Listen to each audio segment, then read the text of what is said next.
स्वागत है आप लोगों का मेरे इस यूट्यूब चैनल पे जिसका नाम है इंसाफ की आवाज़ 29। आप लोगों को पता होगा कि लद्दाख में सुमन वांगचुक जी एक बहुत ही बड़ा अनशन कर रहे हैं, बहुत ही बड़ा आंदोलन कर रहे हैं।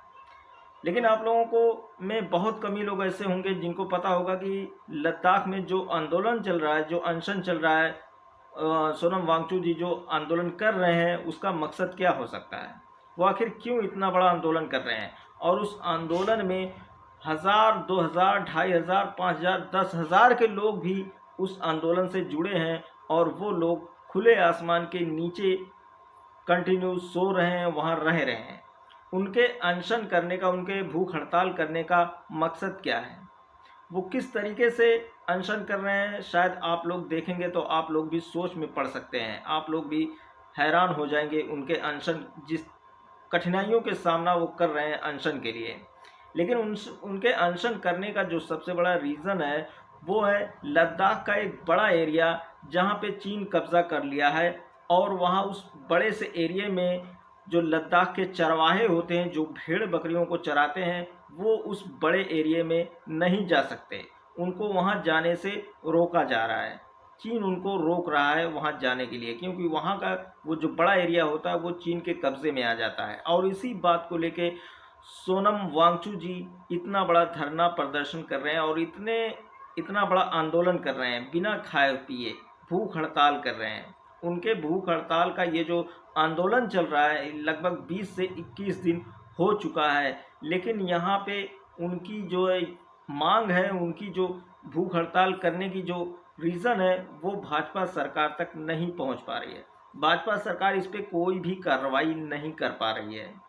लद्दाख की खबरें क्यों गायब हैं, इस सवाल का जवाब जानने की कोशिश करोगे तो पता चलेगा कि केवल लद्दाख की नहीं, गायब तो मणिपुर की खबरें भी हैं। खबरें वही हैं जिसका संबंध बीजेपी की राजनीति से है, प्रधानमंत्री के दौरों से है और भाजपा के विज्ञापनों से है। लद्दाख का आंदोलन पर्यावरण के सवाल से भी जुड़ा है। इस सवाल के बहाने भी मीडिया से लद्दाख का आंदोलन भी गायब कर दिया गया है। लद्दाख को लेकर अनशन बड़ा होता जा रहा है। कल तक इसमें 70 लोग शामिल थे, लेकिन आज इस अनशन में 196 लोग और इस अनशन में आए और शामिल होने का ऐलान कर चुके हैं।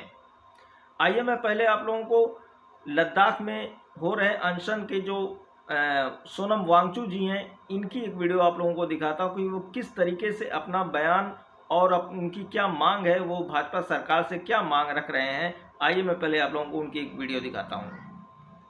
तो ऐसा उथल पुथल हो रहा है, मगर हमारी मेन स्ट्रीम मीडिया जरा भी चर्चा नहीं कर रही है। मेरी आपसे विनती है कि आप एक मीडिया बने और इन वीडियोस को शेयर करें और कहें इन हमारे भारत के मीडिया चैनल से, जो कि चौथी स्तंभ है, पिलर हैं डेमोक्रेसी के, कि वो अपना फर्ज निभाएं। मुझे नहीं समझ आता है वो रात को कैसे सोते होंगे इस तरह के दोगलापंथी में।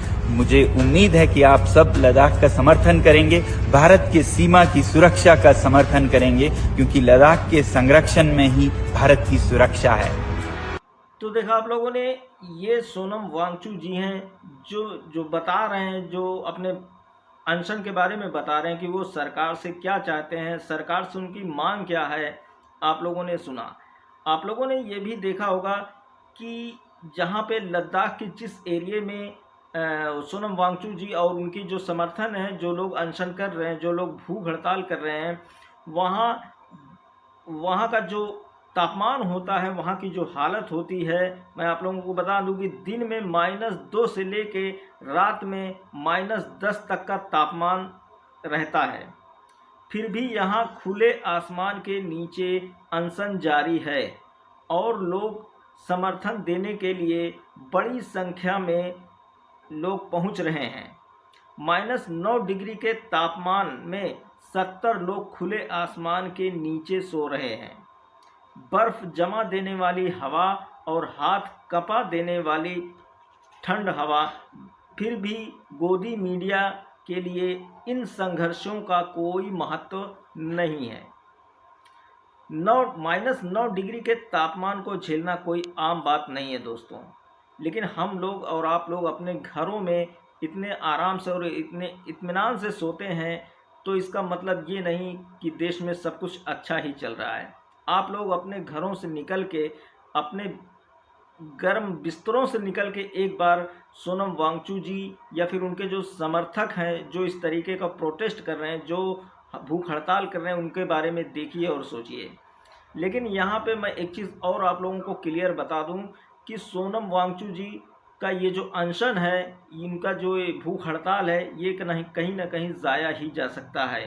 क्योंकि सोनम वांगचुक जी हैं, वो इस गलतफहमी में है कि हम जो गांधी तरीके से प्रोटेस्ट करेंगे, धरना प्रदर्शन करेंगे, भूख हड़ताल करेंगे, तो शायद सरकार हमारी बातें सुन सकती है।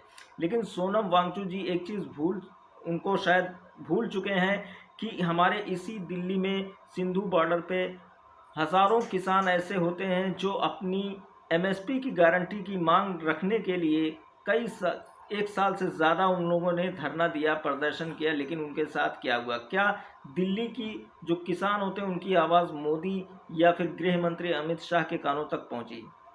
जब हमारी दिल्ली के किसानों की आवाज़ जो है गृह मंत्री अमित शाह और नरेंद्र मोदी के कानों तक नहीं पहुंच पा रही है, तो क्या लद्दाख में बैठे हज़ारों लोगों की आवाज़ें जो हैं, उनकी मांगें, क्या गृह मंत्री अमित शाह या प्रधानमंत्री नरेंद्र मोदी के कानों तक पहुंचेंगी? ये बड़ा सवाल है दोस्तों।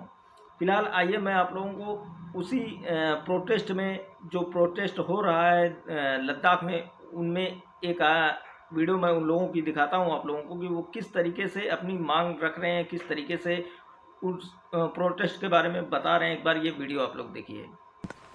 हम ठीक बॉर्डर से यानी कि एलओसी से, लाइन ऑफ कंट्रोल से आए हैं, नुब्रा वैली से, सियाचिन बेल्ट और जो तुर्तुक है, ठीक पाकिस्तान के जो सीमा पर हम यहाँ से 205 किलोमीटर सफ़र तय करके इस हंगर स्ट्राइक क्लाइमेट फास्ट में जुड़ने के लिए आए हैं।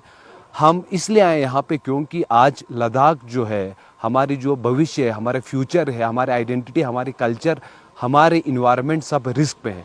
इस लद्दाख को बचाने के लिए हमारे लद्दाख के सोनम वांगचुक ने एक रास्ता चुना, गांधी का रास्ता चुना, नॉन वायलेंट रास्ता चुना है। उस रास्ते पे हम चलकर हम अपनी लद्दाख के लिए, लद्दाख के मांगों को हासिल करने के लिए आज इस कड़ाके की ठंड में, यानी कि लगभग मेरे हिसाब से -9 से लेकर 15 के टेम्परेचर में इतने लोग आ चुके हैं। आप देख सकते हैं हम स्लीपिंग बैग और कंबल के साथ, इस जज्बे के साथ यहाँ पे आए हैं ताकि हमारे लद्दाख की बात को सुनी जाए, समझी जाए, और जो दुख दर्द हम इतने एक्सट्रीम क्लाइमेट में फेस करते हैं, हमारे संरक्षण कितना ज़रूरी है, इस चीज़ के साथ हम जुटने के लिए आज नुब्रा से, सियाचिन से, तुर्तुक जैसे बॉर्डर से। ये देखा आप लोगों ने, ये रही लद्दाख की कुछ बातें जो मैंने आप लोगों के सामने रखी हैं।